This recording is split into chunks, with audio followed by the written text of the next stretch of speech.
করছে কেন রং? আর সৌগত মোল্লা বলেছিল যে নওশাদ না জিতলে 1 লক্ষ ভোটে, আমি না জিতলে আমার নামে কুকুর পুষবে।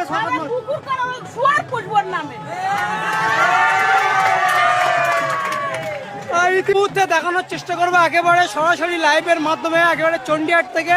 আপনারা জানেন যে ভাঙড়ে একেবারে নওশাদ সিদ্দিকী এই আনন্দই কিন্তু একেবারে উৎসব কিন্তু মেতে উঠেছে চণ্ডীহাটে। আমরা সরাসরি দেখানোর চেষ্টা করবো। দাদা কি বলবেন, কি জন্য আনন্দ করছেন এত? আমাদের ভাইজান 50,000 পার হয়ে গেছে, জিতেছে। আমাদের ভাইজান জিতছে। এই যে সৌগত মোল্লা বলেছিল যে 1 লক্ষ ভোটে জিতবো, তারপরেও পালিয়ে গেছে।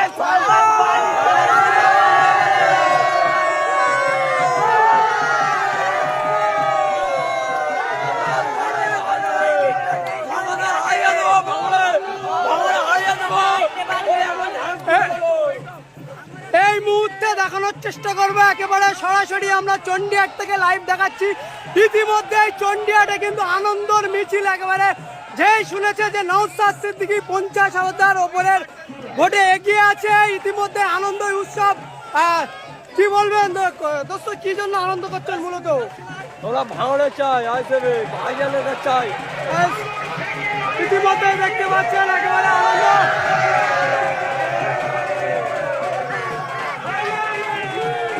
ইতিমধ্যে একেবারে আনন্দই মেতে উঠেছে ভাঙড় চণ্ডীহাট এলাকায়, একাধিক এলাকায় কিন্তু আনন্দই মেতে উঠেছে। ইতিমধ্যে আনন্দ করছেন একেবারে নওশাদ সিদ্দিকীর নাম যখন এগিয়ে আছেন ভোটে, সেই আনন্দ ইতিমধ্যে কিন্তু মেতে উঠেছেন।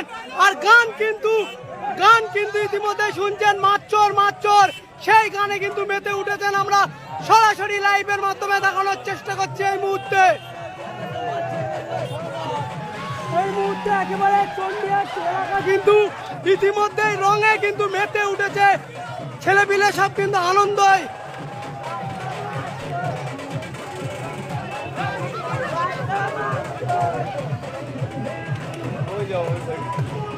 ইতিমধ্যেই দেখতে পাচ্ছেন যে আইএসএফ এর অফিস, আইএসএফ এর একেবারে মাথা যে অফিস, সেই অফিসের সামনে কিন্তু ইতিমধ্যে মেতে উঠেছে।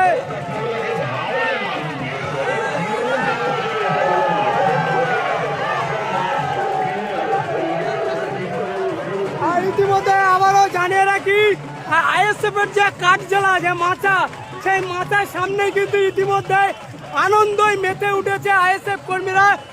দাদা কতটা আনন্দ হচ্ছে? বিশাল আনন্দ, সৌগতে হারিয়ে আমরা বিশাল আনন্দ পেয়েছি। সৌগত মোল্লা বলছিল 1 লক্ষ ভোটে না জিতলে আমার নামে কুকুর পুষবে, কি বলবে? 80,000 90,000 ভোটে হারিয়ে দেবো সৌগতকে, আমরা হারিয়ে দেবো, 1 লাখ ভোটে হারিয়ে দেবো। কি বলবেন? সৌগত মোল্লার নামে ভাঙড়ে ছোট ছোট কুকুর পুষেছি, বড় করবো। দীর্ঘদিন ধরে একই নাম, সৌগত মোল্লা নাম রেখে দেবো এই কুকুরের নাম। ইতিমধ্যে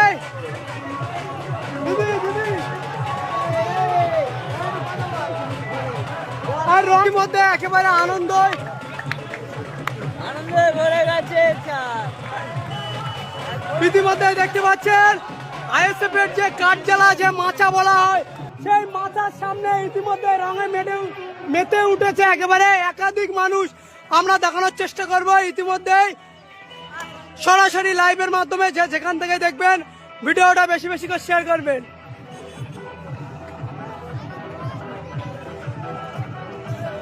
একেবারে চণ্ডীহাট এলাকায় কিন্তু ইতিমধ্যে রঙে মেতে উঠেছে একেবারে নওশাদ সিদ্দিকী এগিয়ে আছে ভাঙড়ে, সেই আনন্দ একেবারে মেতে উঠেছে। আমরা সরাসরি দেখানোর চেষ্টা করছি এই মুহূর্তে লাইভ, যে যেখান থেকে দেখবেন লাইভটা বেশি বেশি করে শেয়ার করবে। আইএসএফ এর পক্ষ থেকে আরাবুল ইসলাম প্রার্থী হয়েছেন, তিনি প্রচারে গেলেন, সেখানে বাধার মুখে পড়তে হচ্ছে, কি বলবেন? কেন বাধার মুখে পড়তে হচ্ছে? কেন, এটা তো বুঝতে হবে।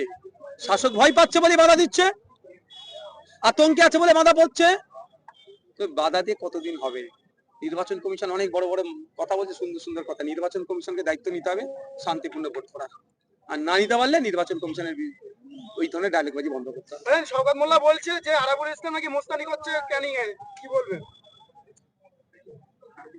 এই পেয়ে গেছে তাই জন্য বলছি। কাটাতলায় তৃণমূল নেতা রাজ্জাকের উদ্যোগে মানে ইয়ে করছে, কাটাতলায় তৃণমূল নেতা রাজ্জাক খান ওয়েটল্যান্ডের জায়গা বুঝিয়ে পাঁচিল দিচ্ছে, কি বলবেন? দেখুন ব্যাপারটা হচ্ছে, প্রথম কথা বলি, যারা ওয়েটল্যান্ডের জায়গাকে বুঝাচ্ছে তারা দেশদ্রোহী। আমার দেশ ইরানের রামসার সাইটে 1971 সালে গিয়ে প্রমিস করেছে রামসার সাইটের অন্তর্ভুক্ত, সেখানে একটা ইট পর্যন্ত গাঁথবো না। রামসার সাইটে একটা ইট পর্যন্ত গাঁথা যায় না, সেখানে কিভাবে হচ্ছে? ব্যবতা টু বামনঘাটা, ওখানকার মানুষের সাথে কথা হয়েছে, কাগজ রেডি হচ্ছে, আমি মামলা করবো। এবং বলেছি ওদেরকে, আমি বিধায়ক হওয়ার ভোট চাওয়ার জন্য বলছি না, কাগজ সব রেডি করছে, মামলা করব। যারা 20 বছর 30 বছর 50 বছর 100 বছর আছে, 2 ভাই ছিল, 2টো রুম, 4টে ছেলে হয়েছে, একটা এক্সট্রা রুম করতে পারছে না। মহিলারা টয়লেট করবে, টয়লেট তৈরি করতে পারছে না, যায় ওখানে টয়লেট করবে, পানির কল পুঁতবে, সেটা মুততে দিচ্ছে না। আর ওখানে ঘিরে বড় বড় প্রমোটিং হয়ে যাচ্ছে। কিভাবে হচ্ছে? এটা বন্ধ করতে হবে। এই জন্য আমি মামলা করব, আটকাবো। এই রাজ্যে ছিল যে আদিবাসীদের জমি দখল করা, অনেক অভিযোগ আছে এদের উপরে। আদিবাসী, দলিত, মুসলমান এরা কাউকে ছাড়ছে না, ওয়েটল্যান্ড পর্যন্ত এরা ছাড়ছে না। কিন্তু দুর্ভাগ্য, শাসকের ছত্রছায়া আছে। তৃণমূল কংগ্রেসের সিম্বলকে সামনে রেখেছে, মমতা ব্যানার্জি, অভিষেক ব্যানার্জির ছবিকে সামনে রেখে যত রকমের অন্যায় কাজ করছে। প্রশাসনকে বলবো একটু কঠোর হন, নাহলে কিন্তু এর উত্তর আপনাকে দিতে হবে। এপিক নাম্বার মারার পরে সেখানে দেখা যাচ্ছে ডিলেটেড, কিন্তু অভিষেক বন্দ্যোপাধ্যায়ের এপিক নাম্বার মারার পরে দেখা যাচ্ছে অ্যাডজুডিকেশন, কি বলবেন?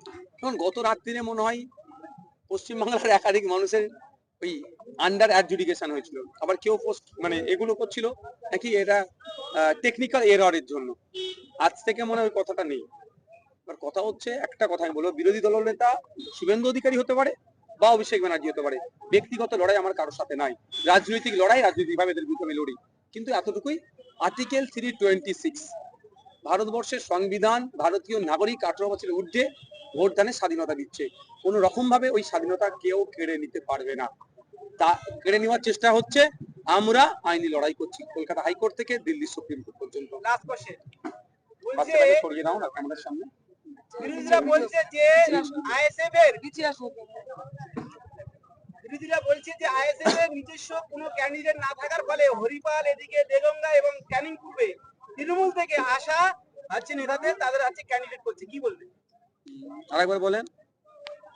বিরোধীরা বলছে আইএসএফ এর নিজস্ব কোনো ক্যান্ডিডেট নেই, স্বচ্ছ টিএমসি থেকে নিয়ে আসা হরিপাল বিধানসভা, এদিকে দেগঙ্গা, এদিকে আপনার ক্যানিং পূর্ব, সেখানে আছে প্রার্থী ঘোষণা করছে টিএমসি থেকে আসা নেতাদের। আমি একটা উত্তর পরে দেবো। এই প্রশ্নটা তৃণমূল নেতাদেরকে জিজ্ঞাসা করবেন। শত্রুঘ্ন সিনহাকে, কীর্তি আজাদটাকে, ইউসুফ পাঠানটাকে, মেনকা গুরুস্বামীটাকে, অসম থেকে রাজ্যসভায় গিয়েছিলেন, আরেকজন সাংবাদিক আছে রাজ্যসভায় গিয়েছিলেন, এরা কারা? আবার জিজ্ঞাসা করুন, উত্তর দিতে বলবেন, তারপর আমি উত্তর দেব। Thank you.